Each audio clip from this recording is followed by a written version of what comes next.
Hello, today is 17th March 2020.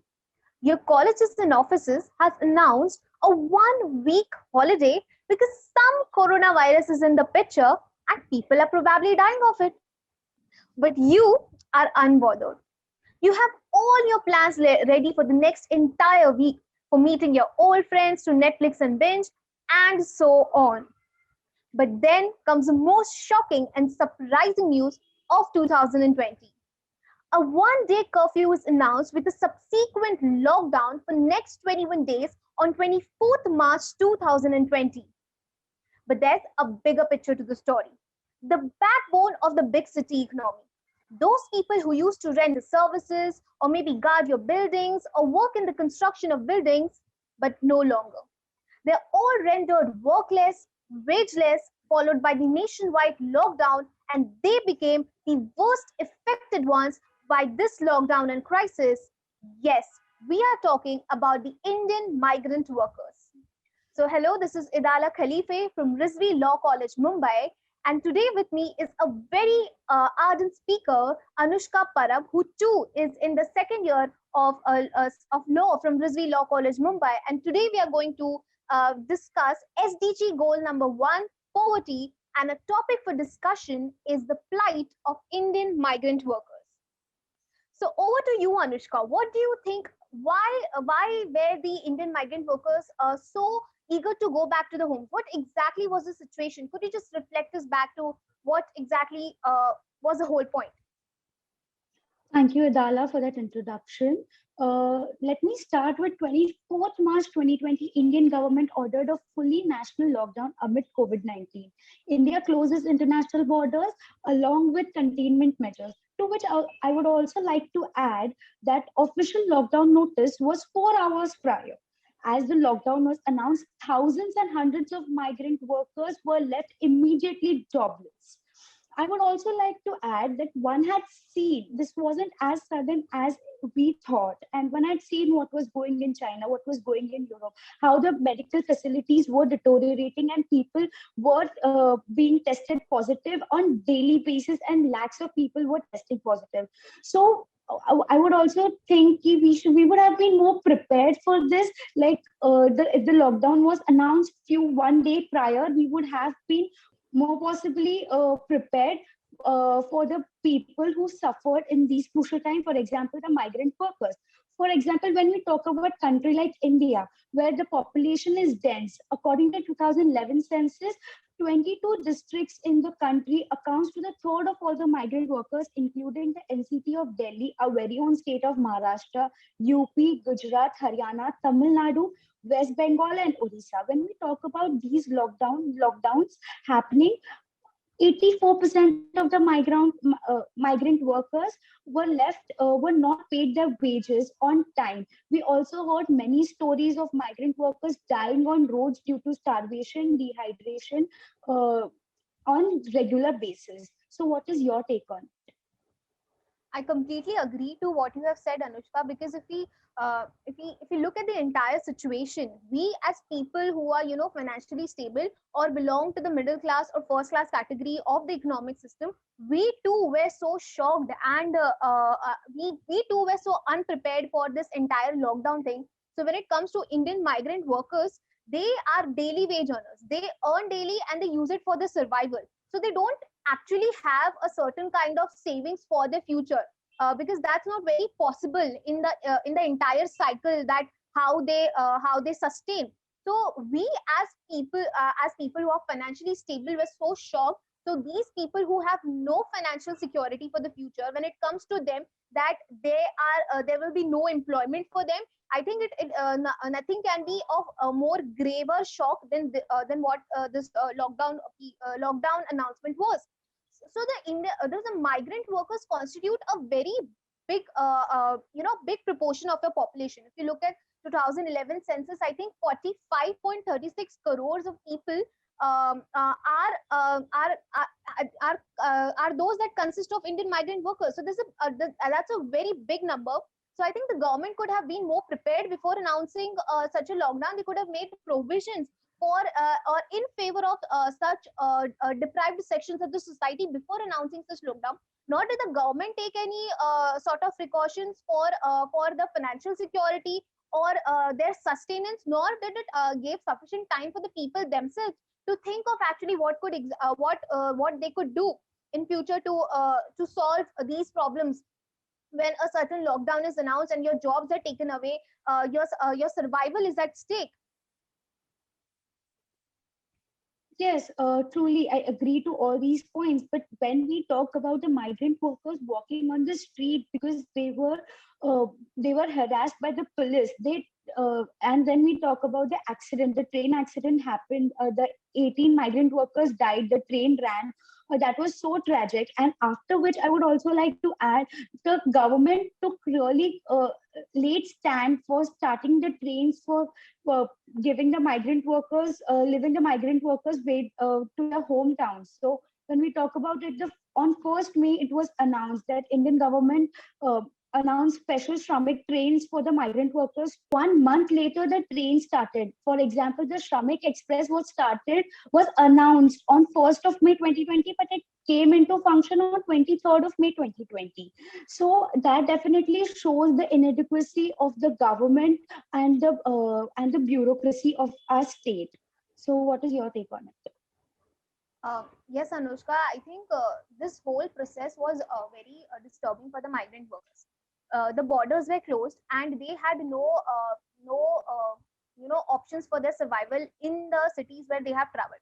Uh, they used to, they were daily wage earners. So what they used to do is they used to earn daily and use it for the survival. So when these lockdowns were announced, the jobs were taken away, and they didn't have any sort of options for financial stability. So the only thing that was left with them to do is to go back to their villages, where they thought that at least their family could take care of themselves. So the only idea was to go back to the villages when they don't have enough food for the survival in the city, or enough shelter for the survival in the city. So they immediately wanted to go back to the villages, but then the borders were closed and transport facilities were not there. So I think this entire process required, I guess, five major things that I could possibly list down. Is that number one, the major challenge what the government faced during this entire process was to provide for basic food needs for people who have not left for their villages on foot. We had seen horrific visuals of, migrant workers traveling on their foot, barefoot, and women carrying their children on their waist, on their bags, and walking thousands of miles just to reach their villages because there was no transportation system. So that was one factor. But there were several people who were actually waiting in the cities and waiting for the government support to reach them, and for the transport facilities to start. So the major challenge for the government was to provide for basic food needs for these people who had not actually started the journey on their foot to their hometowns. So that was a major challenge. Second was to look for adequate shelter.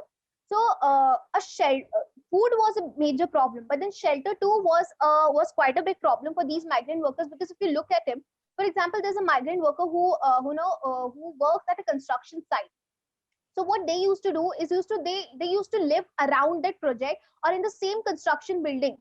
Their families used to, they individually or with their families, the whole family was employed in the same construction building, and they used to stay there. So when this lockdown was announced, the jobs were taken away, which implies that this shelter was also taken away from them. So to provide for adequate shelter to these migrant workers was also a major challenge for the government. So the government also came up with a guideline that the rent lords, that the landlords should not take rent from the people, or they should just waive off the rent for a month, and then they could take it back from the migrant people after. So they gave a lease to these people. But then still, adequate shelter was a major problem for the migrant workers or for the people in general. So to provide adequate shelter to the workers who are already there in the cities and not left for the villages was a major problem. Second, thirdly, was to send them back to their villages. To send them back to their villages requires a two-way process.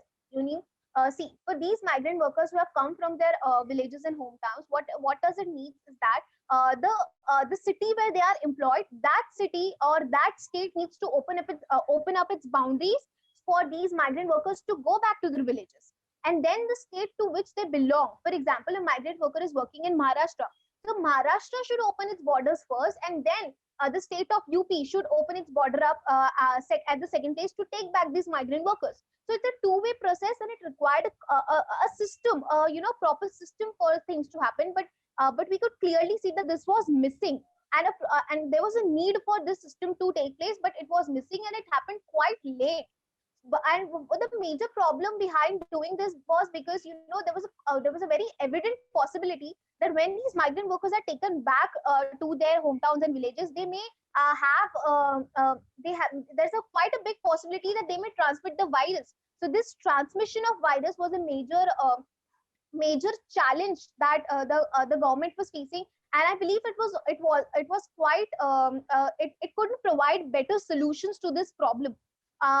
Now I think the government did tackle the food and shelter thing to quite a considerable extent. For example, the public distribution system was announced by the government, where it provided food facilities, basic rationing facilities to people who did not even have the ration cards. So that was a very good thing done by the government to look at the food needs. But when it comes to taking back the migrant workers back to their hometowns, I think it failed. And the support that was provided was too little and too inadequate.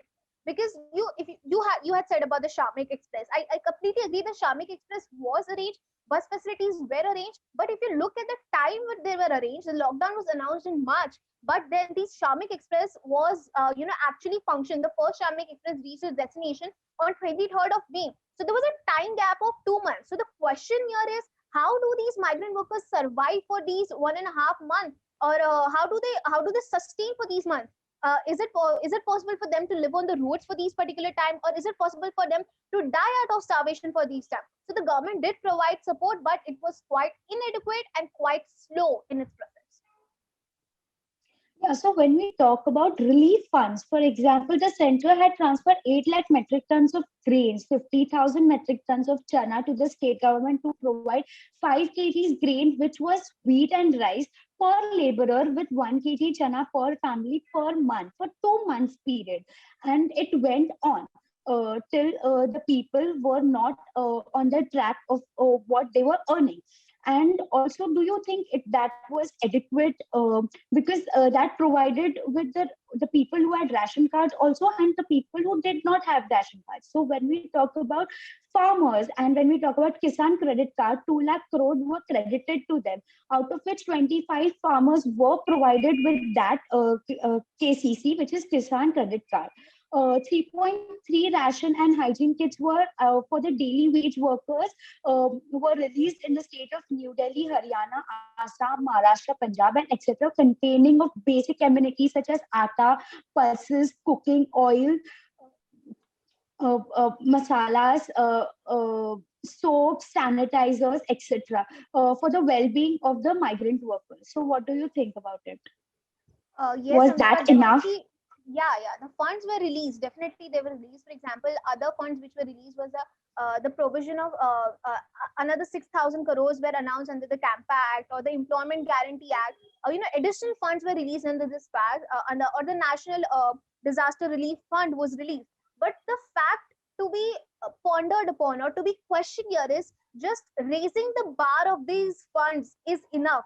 Because see, the International Labour Organization had announced this right in March, that due to this crisis, 400 million people would be poverty stricken. So if you look, this question is not when these crises came, it was not just about the lockdown or the medical health facilities, but it laid a very big question mark on the entire system of how we are prepared for an emergency.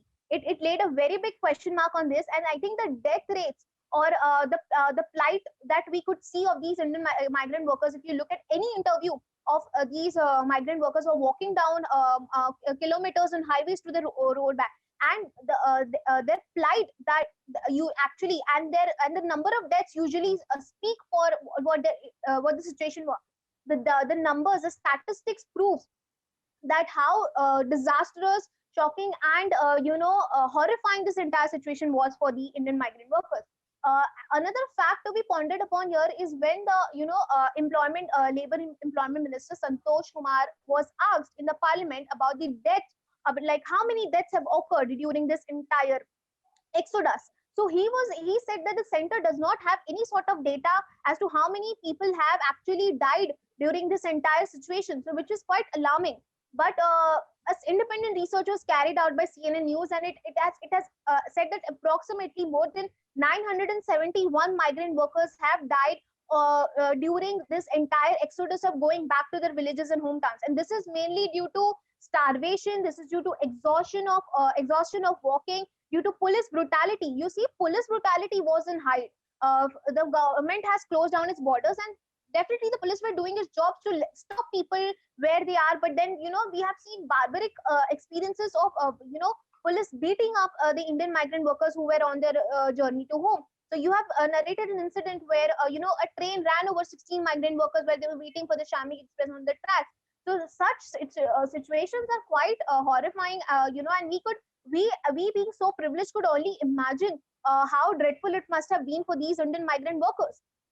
So yes, this train services started. Now people went back to the villages, and as for now, when we are standing right in this month, I think people have come back from their hometowns to cities, and they are trying to start their life over, because a promise was made by the government to provide employment opportunities back in the rural areas as well. So they said that when we are taking back to the villages, definitely will provide you with some employment opportunities back in the rural areas where you could sustain and your family, and you could help your family sustain. But then this promise utterly failed. People had to come back to the villages ultimately, come back to the cities, and the reverse exodus also had certain sort of ill effects, that these migrant workers were blamed for being infected when they returned back to the cities. For example, even in our building, when our watchman returned from his village, he was blamed for having he was blamed, and he was unwantedly, without any proofs of test, he was being convicted by the people that he is already COVID positive. So there was a sort of psychological belief people carry that when these people have come back, so they will definitely transmit the virus. So that was another problem of reverse exodus. So what do you think about the work of NGOs in these crises? Yeah, as the two main NGOs which I would like to appreciate was the Swachhgiri and Swachh Labs, which provided health and safety protection and solutions faced by the migrant workers community. This initiative focused on water, sanitization, hygiene, education, health, and livelihoods of the migrant workers. And as you clearly said, the migrant workers are now coming back and are on the track of settling properly in different states. On this note, I would really like to appreciate for being an amazing speaker, and thank you so much.